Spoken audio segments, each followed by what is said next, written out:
小伙伴，你可能听说过德国教育免费，对吧？但你有没有想过，为什么一个国家可以让2000万不到的学生免费上学，连大学都不收学费？这钱到底是从哪里来的？是从你的口袋里拿的，只不过他拿得非常优雅，优雅到你完全没有察觉。我今天就带你看清德国免费教育背后的真相。来，我们先看一个数字，2024年德国在公共教育上花了多少钱？1980亿欧元。这些钱从哪儿来？当然不是大风刮来的，是你每一次工资单上的龙石的呀，和每一次超市购物小票上的免费吃的呀凑出来的。你可能就要说了，等一下，我工资单上只写了扣税，又没有说哪一部分钱给到了教育，凭什么说是我出的？问到点子上了。其实德国的税收体系它有一套非常精妙的法定分配规则，钱收上来了之后，可不是全都进了联邦政府的口袋，联邦和州政府各拿走42.5%，地方拿15%。你可能会奇怪，从这个比例能看出点什么来呢？因为德国的教育主要就是州和地方的责任，所以你看，通过这套机制，你每个月交的税就通过一个你根本看不见的管道，自动流进了教育这个大水池里。用一句更直白的话说，其实你早就已经买了一张极其昂贵的公立教育会员卡，而且最逗的是，根本没有人问你要不要买，你就自动成为 VIP 会员了。家里没孩子的也买了，不打算在德国常住的也买了。你想退订，不好意思，没有退订选项，终身绑定。好，既然我们已经是终身付费会员了，那你肯定得问，这会员服务到底怎么样？我们来学一个非常高级的德语词 Ersatzlose Unterrichtsausfall， 无替代缺课率。这翻译成人话是什么意思呢？就是说今天这节课取消了，没代课老师，也没替代方案，就是单纯的取消，你立刻马上来领孩子回家吧。这可真不是什么个别现象。你看巴伐利亚州教育局，这可是德国最富有、教育资源最丰富的州了，他们自己公布的数据，2024-25学年这种无替代缺课的比例，在不同类型的学校里，从0.7%到4.1%不等。你可能觉得4%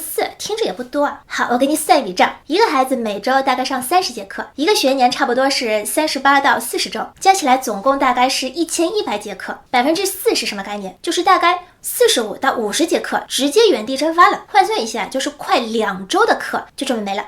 而且我必须要强调一下，这是平均值。平均值意味着什么？意味着有的学校可能比较低，但有的学校那缺口简直高的离谱，可以达到20%、30%。这时候你肯定要说了，那肯定是这帮老师想摸鱼偷懒吧？还真不是，这锅真不能让老师背。我给你解释一下这里面的底层逻辑。德国有一部法规叫《巴伐利亚州教师授课义务时间条例》，它里面白纸黑字写得明明白白的，规定了每位老师每周最多能上多少节课，这是法律，不能随便改，也不能随便让老师加班。更绝的是，随着老师年龄慢慢变大，这个工作量还会自动缩水，到了58岁减1节课，60岁再减2节课，到了62岁再减3节课。也就是说，老师年纪越大，整个系统的总产能就越低。这还不算完，现在德国教师队伍正在急速老龄化。根据教师协会的数据，巴伐利亚州竟然只有大概18%的老师能撑到法定退休年龄，剩下的82%全都是提前退休或者生病不干了。你现在把这几个 buff 叠在一起看看，法律规定不能随便加班，年纪大了还自动减课，大部分老师还撑不到退休。你会发现这套系统它在结构上压根就没有任何的容错空间。只要有任何一个老师今天说，哎呀我头疼，请个病假，系统里就绝对找不出第二个老师来代课，所以那节课就只能消失了。这真不叫老师懒，这是整个系统被逼到了极限。好，课时缺口咱们说完了，我们再来聊一个有娃家庭最头痛的问题，托管。德国有一部法律修正案被写进了社会法典第8册第24条第4款，听着像绕口令一样，但他说的事儿其实极其简单。从2026年8月开始，每个小学生都有权利享受每天8小时、每周5天的托管服务。你听听，这对双职工家庭来说简直就是天降福音啊！两口子终于能够安心上班了，不用发愁抢不到托管名额，不用担心自家娃2点放学没人接。可是呢 Welt 世界报的记者就跑去问了德国各地的校长，你们能做到吗？大概1/3的校长直接两手一摊，回答说臣妾做不到啊。理由非常硬核，没足够的老师，也没足够的教师。你看啊，法律承诺画的饼是又大又圆。但是基层学校表示，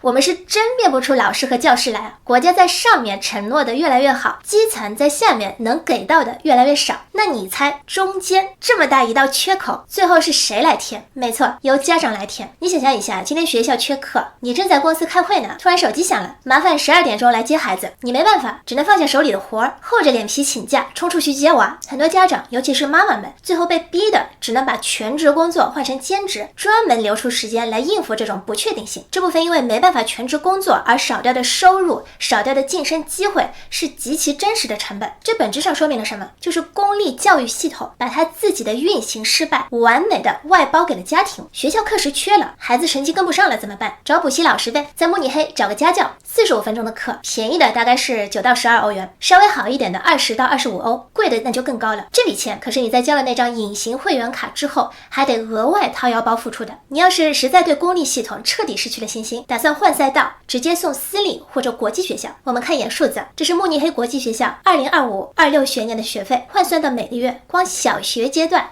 每个月就得掏1500多欧，这还仅仅是学费啊，小伙伴。这时候肯定有人要说了，那我花那么多钱，私立学校总不会缺课了吧？我跟你讲，私立学校不是魔法学校，老师也是吃五谷杂粮的，也会生病，也会缺课。但这里最大的区别在哪儿？在于私立学校可以用你交的学费去购买备用资源，他们可以多请代课老师，可以配全日制的托管，空缺一旦出现，灵活填补。公立系统没有备用人手，而私立系统用你的钱买来了 Plan B。 所以我们就在一起算一算，你为了孩子的教育到底付了几次钱。第一次，每个月工资直接被自动扣税，你被迫买单了那张隐形会员卡。第二次，当学校缺课，托管接不住时，你被迫用自己的时间去填坑，全职变兼职，晋升机会暂停了，养老金积分变少。这笔钱没有发票，但它是真金白银的机会成本。第三次，每周送孩子去补习，继续往外掏钱。再来个更狠一点的第四次，第一次的税你一分不少照交，然后再每年砸2万欧元学费去上私立学校。讲到这里，我还得说一个有点讽刺的事。